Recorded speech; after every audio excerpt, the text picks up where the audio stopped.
எல்லோருக்கும் வணக்கங்க. இந்த பதிவில் வளர்பிறை சஷ்டி சிறப்பு என்னன்னு பார்க்க போகிறோம். அதே போல் எப்படி விரதம் இருக்கிறது, அதனால் கை மேலே என்ன பலன் கிடைக்கும் அப்படிங்கிறதையும் விரிவாக பார்க்கலாங்க. வாருங்கள் பதிவிற்குள் போகலாம். அதற்கு முன்னால் இது வரைக்கும் சப்ஸ்கிரைப் செய்யாதவர்கள் சப்ஸ்கிரைப் செய்து கொள்ளுங்கள். உடனுக்குடன் பதிவினை பெறலாம். சப்ஸ்கிரைப் செய்தவர்களுக்கும் நன்றிங்க. உடனுக்குடன் பதிவினை பார்த்து லைக் கொடுக்குறீங்க இல்லையா, அதுக்கும் நன்றிங்க. வணக்கங்க. என்னன்னா முதல்ல நம்ம பலன்களை பற்றி பார்த்துடலாங்க. இப்போ எத்தனை பேர் குழந்தை பாக்கி இல்லாமல் இருக்காங்க இல்லைங்களா? குழந்தை பாக்கி இல்லாதவங்களாம் சஷ்டி விரதம் இருந்தாங்கன்னு வச்சுக்கோங்களேன், குழந்தை பாக்கியம் கிடைக்குங்க அவங்களுக்கு. இது பக்தர்களுடைய நம்பிக்கையும் கூட.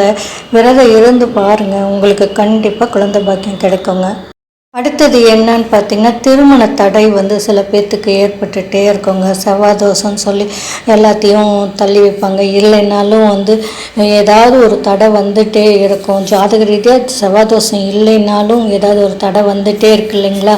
அவங்கெல்லாம் சஷ்டி விரதம் இருந்தீங்கன்னா திருமண தடை எல்லாம் நீங்கள் திருமணம் சீக்கிரமாக நடைபெறும்ன்றதான் நம்பிக்கைங்க. வீட்டில் வறுமையெல்லாம் நீங்கி நம்ம செல்வ வளத்தோடு இருக்கணும்னா சஷ்டி விரதம் இருந்து பாருங்கள். அடுத்தது மனதார வேண்டிக்கிட்டு விரதம் இருந்து பாருங்கள், நினைத்த காரியங்கள்லாம் நிறைவேறுங்க. அடுத்து என்ன பண்ணணும்னா, எத்தனை பிரச்சனை இருந்தாலும் சஷ்டி விரதம் இருந்தீங்கன்னா அவையெல்லாம் தீர்ந்து மன அமைதியும் நிம்மதியும் கிடைக்கும். இருந்து தான் பாருங்களேன், கை மேலே பலன் கிடைச்சிடும். இருந்து பாருங்கள், பயன் பெறுங்க. வளர்பிறை சஷ்டியோட சிறப்பு பார்க்கலாங்களா? முருகனை வழிபடுறதுக்கு சஷ்டி உகந்த நாளுங்க. ஒவ்வொரு மாதமும் பௌர்ணமி தேதி வருது இல்லைங்களா? அதுலேருந்து 6வது நாள் தான் தேய்பிறை சஷ்டிங்க. அமாவாசை அடுத்து வர 6வது நாள் வளர்பிறை சஷ்டிங்க. பௌர்ணமி அடுத்து வர்றது தேய்பிறை சஷ்டிங்க. திதிகளின் வரிசையில் சஷ்டி 6வதாக வருவதால் அதுக்கு மிகப்பெரிய வலிமை உண்டு தெரியுங்களா? 6னா என்னங்க? ஜெயம் தானே. வழக்கு ஜோதிடத்தில் 6னா ஜெயம் அப்படின்னு அர்த்தங்க. ஐஸ்வர்யத்தை தரக்கூடியதுன்னு அர்த்தம். என்னன்னா, ஜோதிடத்தில் 6ஆம் எண்ணுக்குரிய கிரகம் எதுங்க? சுக்கிரன். இவர் லட்சுமியின் அம்சமாக தானங்க கருதப்படுறாங்க. திருமணம், வாகனம், வீடு ஆகியவற்றை தரக்கூடியதும் சுக்கிரன் தானங்க. எனவே சஷ்டி திதியில் விரதம் பாருங்க, 16 பேர்களும் கிடைக்க பெறுவீங்க. 16 பேரில் ஒன்றாகவே கருதப்படும் குழந்தை பேர் நிறைய பேர்த்துக்கு இல்லாமல் இருக்கும். அவங்களுக்கு கண்டிப்பாக சஷ்டி விரதத்தினால கிடைக்கும். வளர்பிறை சஷ்டியிலேருந்து வேலைக்கு சேர்றது, வீடு மற்றும் வாகனம் வாங்குறது, மருத்துவ தொழில் தொடங்குறது, இதெல்லாம் செஞ்சால் ரொம்ப சிறப்பாக வரும் தெரியுங்களா? அடுத்து சஷ்டி விரதம் இருக்கிறத பற்றி பார்த்துடலாங்க. என்னென்னா, கோவில்லையும் விரதம் இருக்கலாம், வீட்லேயும் விரதம் இருக்கலாம். உங்களுக்கு எது வாய்ப்பாக இருக்கோ அதை பயன்படுத்தி நீங்கள் பயன்பெறணும்னு தாங்க எனது ஆசையும் கூட. நீங்கள் எது உங்களுக்கு சாஸ்வதமாக இருக்கோ அதை பயன்படுத்திக்கோங்க. முக்கியமாக குழந்தை பாக்கிய தருள்ற அந்த சஷ்டி விரதத்தை எளிமையாக கோயிலில் கடைப்பிடிக்கலாம். முடிந்தவரை முருகன் கோவிலில் விரதம் இருப்பது விசேஷம். அதுவும் திருச்செந்தூரில் போய் இருந்தால் ரொம்ப ரொம்ப விசேஷங்க தெரியுங்களா? ஆனால் எல்லாராலையும் போக முடியாது இல்லையா? வீட்லேயே நம்ம எப்படி பண்ணலாம்னா, அதிகாலையில் எழுந்துக்கோங்க, குளித்து விட்டு முருகனுக்கு பூஜை செய்து விரதத்தை தொடங்கலாங்க.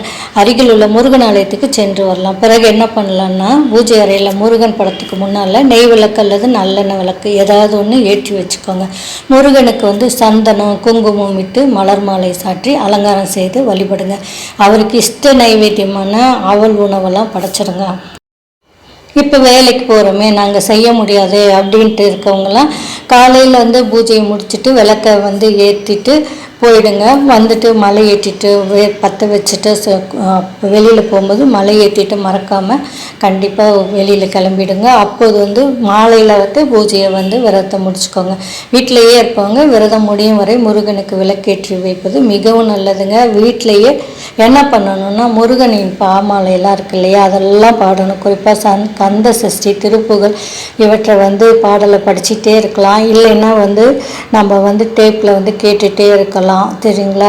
மேலும் குழந்தை வரம் வேண்டுபவர்கள் விரதத்தின் போது சொல்ல வேண்டிய திருப்புகளை பாராயணம் செய்யலாம். அதுக்குன்னு ஒரு திருப்புகள்லாம் இருக்கு இல்லைங்களா? அதை பாராயணம் செஞ்சிட்டே வாங்க. கண்டிப்பாக உங்களுக்கு குழந்தை பாக்கியம் இருக்கும்.